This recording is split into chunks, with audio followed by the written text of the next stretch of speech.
On the show this morning, the woman the FBI says went on a crime spree across the South, robbing a half a dozen jewelry stores in 5 states, behind bars now. Authorities received a multitude of good tips, which led to her arrest. And ABC's Marcy Gonzalez has that story for us this morning. Hi, Marcy. Good morning, Paula and Dan. This is a woman investigators say stole millions of dollars worth of jewels, and now more than 8 months after the first heist, the FBI says they have finally tracked her down.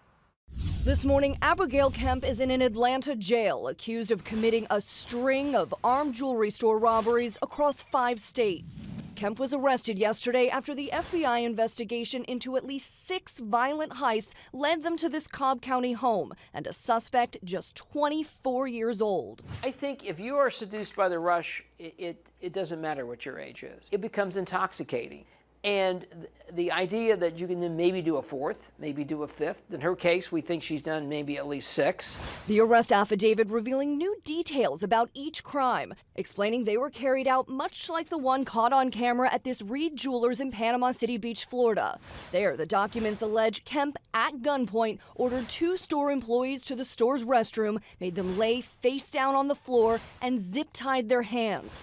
Noting that this man then closed the front door and stood as a lookout while Kemp took about $400,000 worth of jewelry from the display cases. Getting away in this Honda Civic just minutes before police say a UPS delivery man walked in and found the employees still tied up. The FBI revealing Kemp's cell phone pinged towers near 3 of the 6 robbery locations during the time those robberies were committed. Investigators saying that information, along with tips from people who recognize Kemp from these surveillance images, helped lead to her arrest. Each crime scene gives you a different set of photos, additional information about the person. Then they drew a bead down on her and eventually located her.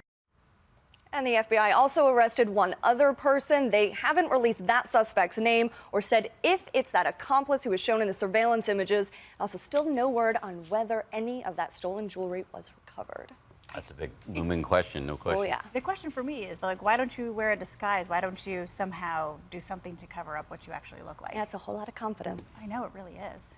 Just like Dan. Yes, I always do robberies with my face No, covered.